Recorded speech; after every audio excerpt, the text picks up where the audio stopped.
Yo, welcome back. I just got done filming the firmware update video of how to update your PortaPack H2 or H4M from the HackRF app. Go check that out. We did some troubleshooting for the majority of the video because I was on Mac, but the easy way is just use a Windows for now until they fix the Mac portion, if you are a Mac user like I am.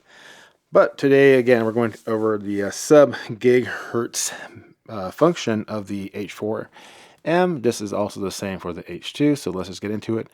We're going to go to receive, sub G area. Now, this app is a little bit different. It is not going to be a capture or replay app. This is mostly a logging style app or an app to show you what frequencies you are receiving in the sub G band and their protocols. There's not a lot of documentation on this app that I have seen from GitHub or the wiki, unless I'm missing it. If I am, somebody please post it in the description or in the comments below so I can check it out and I can update my notes. Let's get into this. So we're going to use the Flipper Zero here to be transmitting most of these today. I am using a stubby little guy here. I will post a link for this antenna in the description. It's a tri-band antenna, so it does 144, 430, and 900. It does pretty well on 900 and 430 bands. The 140-ish, I'm having some issues receiving, even with like NOAA or even my local ham repeater. I cannot get it. But it is a small antenna. It looks like it's roughly the size of a Zippo, but if you consider the fact that the bottom portion is B and C, that's really the kind of size of it. So I like these stubby antennas. They're kind of fun to use. I use this guy. I've got another little one here that we saw on the Bionics Microfox MF50, same antenna there. And then, of course, I use one on my hand, or my little pocket-sized HT here, the Yaesu VX3. This is a Comet SMA 209. So I like these stubby antennas. They're kind of fun and nice to use if I'm not using the bigger antenna for the H4M that you usually see on there, which is the Comet W100RX. All links for these antennas will be in the description below. Some will be affiliate links, just FYI. Getting back into this, just keep in mind that when we are transmitting from device to device, we want to make sure that we are not too close because the H4M does not have the amp circuit protection on there. The rumor is that the next board coming out in early 2025 will have that amp circuit protection. So be aware of that when you do transmit, that you are not going to fry that like I did on my H2, which it's not a big deal. It still receives fine, but for the extra oomph in there, just be aware that you may fry that amp. So let's not transmit too close, okay? All right, and we're just gonna leave our amp on 0 anyways. First things first and foremost, we're gonna go into our top little middle button here between the antenna and the, I think this is a boot button or reboot button, or this is DFU right here, this guy right there. I'm sorry that it's not focusing, but I am using a manual focus lens because my other 2470 autofocus is currently on loan with a friend of mine. That being said, we're going to tap that button once, and that first tap is going to go into the performance parameters of your H4M. Second tap is going to go into your radio settings. Now it does blink, that is annoying. So to adjust our RX saturation or receive, if we want it to be between 55 to 70-ish. So to adjust that, we can scroll over here to the LNA and then the VGA, and then you can start cranking those up or down to get to that kind of medium threshold that you want to be at. That's going to help us receive signals from afar if we're using the right antenna, and also a clean signal in my opinion when it comes to this sub G app. Now going back into this app is not a capture or replay app. Like I said earlier, this is just an app that is mostly for logging and helps you determine the protocol of what sub G is transmitting and its kind of parameters. I hope that makes sense. There is a log function too that we'll get into here in a second. Go to the my mobile phone for now because we're going to use that as our share screen for the Flipper Zero because the Flipper Zero is really tiny. I am running Momentum on the Flipper Zero, by the way, the latest version of Momentum. Let's go look at some ceiling fans. Try these Hampton Bay fans right here. Fan off, and that frequency is going to be 303.87. So now we know our frequency. We can go to the back here we're going to backspace out of that 303.87 and hit done. And I have my log checked because I do want to log this. And then here on the device, on my iPhone, I'm going to go ahead and hit send.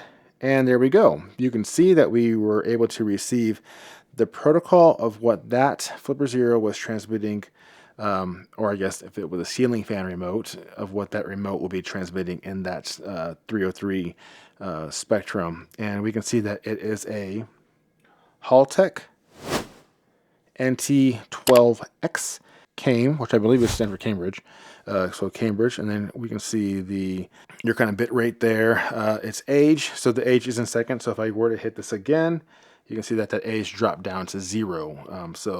That kind of helps you kind of tell how old that signal was of its last reception. And then if we were to click on this one, so let's just check out the Haltech. And then we can see its bits, its BTN, its count, and then the date of what it was received at.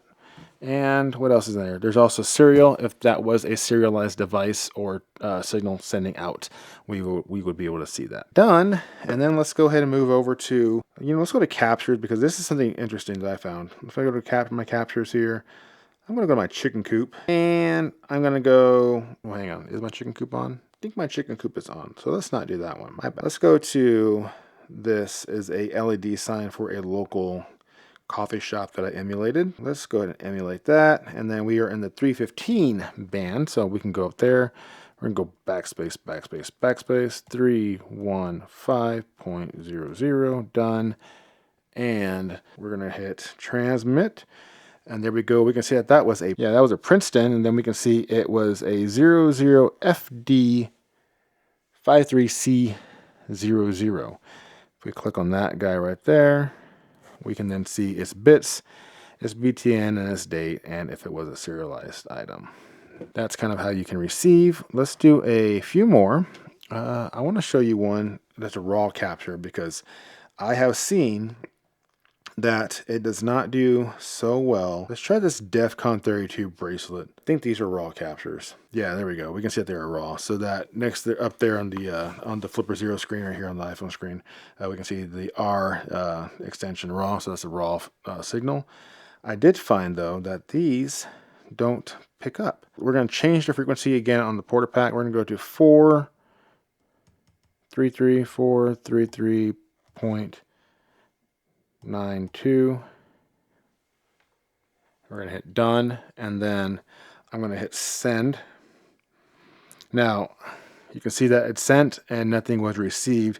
You can see that we are kind of seeing some kind of signal coming through the airways there, up here on this little blue/green line way up there, but we are not receiving anything. I don't think that the PortaPack Mayhem is able to decode those raw signals, because there's not a lot of data there that's being sent. It's just a raw capture. If you go back to the Flipper Zero here, let's try some doorbells. Adventex. I've actually emulated these at my old job for the fun of it, just to mess with my office admin. It's kind of funny. But anyways, so the Adventex CW11, that's going to be, this is a raw one too, so this is on the same frequency. So let's see what happens here. We're going to send that, and nada mufada. So handicaps are an interesting one. So handicap buttons, right? When you go to the building, you're going to pop that handicap button and it's going to open up the door. I've seen there is 2 different protocols for these, and I could be mistaken, but again, from what I've seen is that there's one that's more like the Princeton style. It's a set it and forget it type frequency, and the one at my local gym is actually a rolling code. So whenever I've emulated in the past and I went to go push it again, that rolling code was synced out. Some of those handicap buttons have a rolling code feature built into them. Just FYI. How about these LED lights? So these are kind of in every wannabe YouTuber's streaming setup. In the background are these stupid LED lights. Number one thing that YouTubers have to have. Oh, I gotta have my LED lights behind my screen. Anyways, so let's go emulate, and so here we go. This is the Princeton 24-bit 43392. So let's go ahead and pop out of this, and we're gonna go 433.92, done. And let's go ahead and hit send. And there we go. We can see that we were able to receive that. And then you can see here on my screen that this one looks like it has a key and a YEK and then a serial number. So if we go to this here on the data and we look at that, we might be able to see all that. The serial number, and that matches what the flipper 0 sent. We've got the 24 bit rate. We got the BTN to 4. Which is going to be, so if you look on the flipper 0 screen on the iPhone, you can see that we have the serial number, which is 1, 2, 3, 4 lines down, and we can see that we're at the 0x55550. That BTN, so then you got our BTN 4. We can see that we have that over here too on the PortaPack. And then we have the date, of course, and what else was in there? Or data, not date, sorry. That kind of helps with that. Now let's get into looking at the logs here, okay? So we're going to go to the log area where these are saved at. And we can go out of this app, back one more time. So this is going to be our main home screen that we're looking at now. We're going to go to Utilities, File Manager. And then we're going to scroll down to an area where it is called Logs. And then you can see the logs that I currently have. So today's date is 12/8/2024. We're going to scroll down, and I'm just going to go to, I think I've done a few captures today just getting the video ready, so let's just find out what this one is. We're going to click on that. You can see here that it's going to go to this little area down here on your menu. That's going to be to rename it, that guy. And then to view it, we're going to hit our little bitty pencil icon down there, and we can tap that.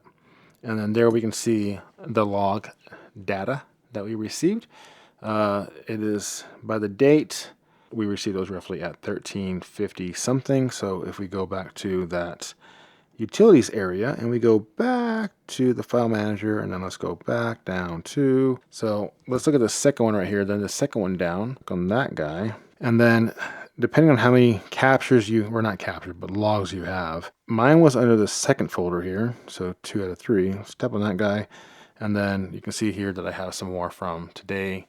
That's kind of where your logs are at, and the logs can kind of help you determine further into reading of, again, what is sent and what is received, whether it's a Princeton, a Cambridge, plethora other formats out there from a ton of different transmitters that we have available to us. That's kind of the gist of the sub gigahertz receive function on the H4M or the H2 PortaPack.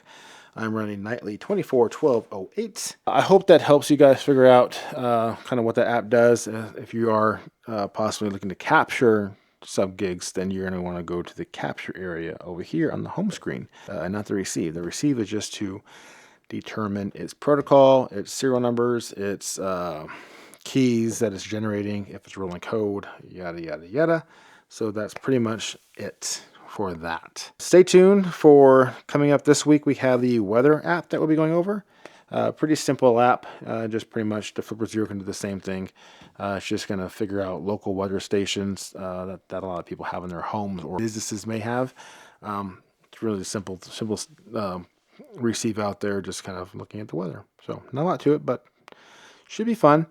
And then we'll get into NRF, Fox Hunt, and then so on and so forth. So thanks for watching. Stay tuned for more videos coming out this week. Like, subscribe, and do all that fun stuff, and I will see you guys in the next video.